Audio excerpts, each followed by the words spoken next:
സത്യനാരായണ പൂജക്ക് പോകുകയാണ് നമ്മൾ. ചാർലി ഇതാ പോകുന്നുണ്ട്. മറ്റേ മല്ലത്ത് അമ്പലത്തിലേക്കാണ് പോകുന്നത്. നമ്മളെ പുതിയ ചൊട്ട വഴിയാണ് പോകുന്നത്. അപ്പൊ അച്ഛനും അമ്മയും അങ്ങാടെ വെയിറ്റ് ചെയ്യുന്നുണ്ട്. നമ്മൾ അച്ഛനെയും അമ്മേനെയും കൂടെ പോകുന്നുണ്ട്. ഐശ്വര്യേച്ചി എല്ലാരും അവിടെ എത്തിയിട്ടുണ്ട്. അപ്പൊ നമുക്ക് വഴിയൊക്കെ പഠിപ്പിക്കാലോ അല്ലേ?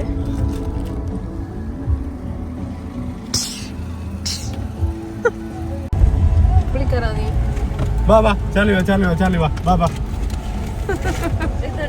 അങ്ങനെ ഇന്നലെ നിങ്ങൾ എൻ്റെ വയനാട് വ്ളോഗ് കണ്ടെങ്കിൽ നിങ്ങൾക്കറിയാം, വയനാട് പോയതിന് ശേഷം വീട്ടിലേക്ക് വന്നിട്ട് പിന്നെയാണ് നമ്മൾ മല്ലത്തേക്ക് പോകുന്നത്. ഇത് മല്ലത്തിൻ്റെ കവാടാണ്.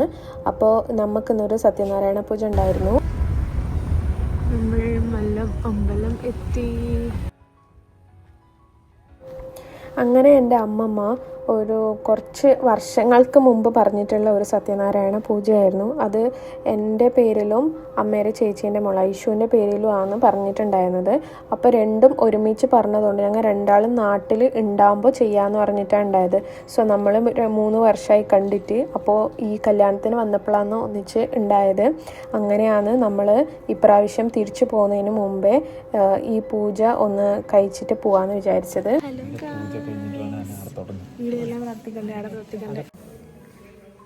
ഹലോ ഗായ്സ്, ഇന്നെ മുണ്ടെല്ലാം എടുത്തിട്ട് ഒന്നിനെ മിനിയാന്ന് എടുത്തിട്ടാ. നല്ല നീല മയില്. അയ്യോ എൻ്റെ മയില് കാണുന്നില്ല. അങ്ങനെ വൈകുന്നേരം ഒരു 6 മണിക്ക് ശേഷമാണ് കേട്ടോ പൂജ ഉണ്ടായിരുന്നത്. അപ്പം ഞങ്ങളവിടെ എത്തുമ്പോഴത്തേക്കും എല്ലാവരും എത്തിയിട്ടുണ്ടായിരുന്നു. ഞങ്ങൾ കുറച്ച് ലേറ്റ് ആവുമെന്നാണ് വിചാരിച്ചത്, പക്ഷെ നമ്മൾ കറക്റ്റ് സമയത്ത് തന്നെ എത്തിയിട്ടുണ്ടായിരുന്നു വയനാട് പോയതുകൊണ്ട്.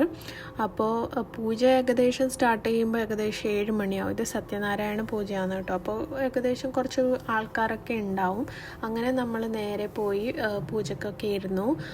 പൂജ പെട്ടെന്ന് തന്നെ സ്റ്റാർട്ടാക്കി. കുറച്ച് നേരം ഉണ്ടായുള്ളൂ. ഇതിപ്പോൾ പൂജ കഴിഞ്ഞതിന് ശേഷം നമുക്ക് പിന്നെ പ്രസാദവും അതുപോലെ തന്നെ പായസമൊക്കെ കിട്ടും കേട്ടോ. നല്ല അടിപൊളി പായസമാണ്. കുറേ ആയി അമ്പലത്തിൽ നിന്ന് ഇങ്ങനെ പായസമൊക്കെ കിട്ടിയിട്ട്. കാരണം നമ്മൾ അങ്ങനെ ഇപ്പം നാട്ടിലില്ലാത്തത് കൊണ്ട് ഇങ്ങനെ എന്തെങ്കിലും നമ്മൾ കഴിച്ചെങ്കിൽ മാത്രമല്ലേ നമുക്ക് പായസവും കാര്യങ്ങളൊക്കെ കിട്ടലില്ലൂ.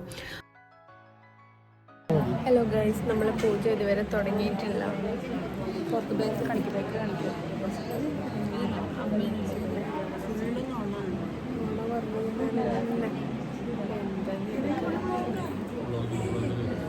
അങ്ങനെ പൂജയൊക്കെ സ്റ്റാർട്ടാക്കിയതിന് ശേഷമാണ് അവർ നമുക്ക് ഇവിടുന്ന് പായസമൊക്കെ കിട്ടിയിട്ടുണ്ടാവും. അപ്പോൾ നമ്മൾ ഒരു പ്രദക്ഷിണമൊക്കെ വെച്ചിട്ട് വന്നു.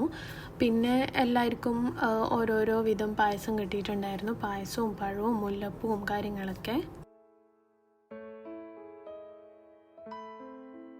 ഇത് പായസമാണ്.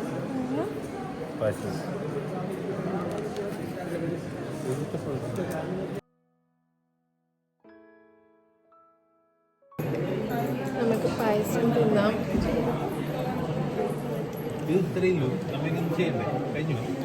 അങ്ങനെ ഉണ്ടായി ചേച്ചി.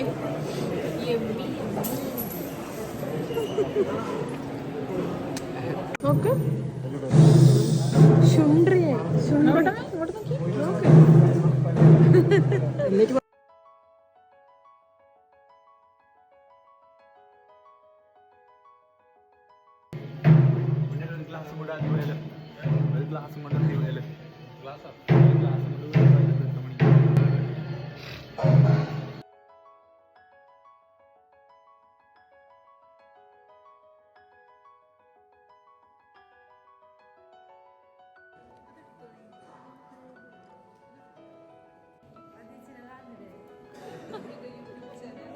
അങ്ങനെ നമ്മൾ ഒരു ഗ്രൂപ്പ് ഫോട്ടോ ഒക്കെ എടുത്ത്, ഇത് എൻ്റെ അമ്മേൻ്റെ ഫാമിലിയാണ് കേട്ടോ.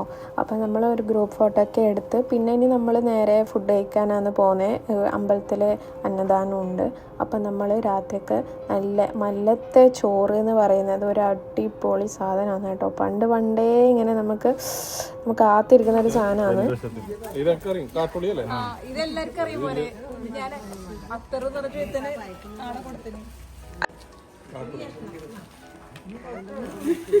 ഇത് ജലദോഷം കാട്ടുള്ളി സാധനം.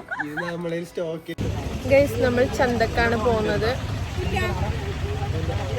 ചന്തക്ക് പോയിട്ട് എന്തെങ്കിലും സാധനം ഉണ്ടോ നോക്കിയിട്ട് വരാം. അപ്പം ഞങ്ങൾ വയനാട് പോയിട്ട് ആകുമ്പോൾ വാങ്ങിച്ചതാണ് കേട്ടോ ഈ കാട്ടുള്ളി. എനിക്കറിയാം ഈ സംഭവം ഭയങ്കര ഉള്ളിലേക്ക് കയറുന്നു, പക്ഷേ അത് ഞാൻ മണപ്പിച്ചിട്ട് അങ്ങ് മൂക്കിൻ്റെ അങ്ങ് അറ്റത്തേക്ക് എത്തിയിട്ടുണ്ടായിരുന്നു. സംഭവം കിടിലാണ്. നിനക്ക് പറ്റിയത് നല്ലുണ്ട്, അത് ചേരുന്നത് എടുത്തോ. അപ്പോൾ ഗൈസ്, ഇന്നത്തെ ഒരു ചെറിയ വ്ളോഗാണ്. നിങ്ങൾക്ക് എല്ലാവർക്കും എൻ്റെ ഈ വ്ളോഗ് ഇഷ്ടപ്പെടുമെന്ന് വിചാരിക്കുന്നു. Please do like and share my YouTube channel. അപ്പോൾ ഇന്നത്തെ വീഡിയോ ഇത്രയേ ഉള്ളൂ. Okay, bye, see you in the next video.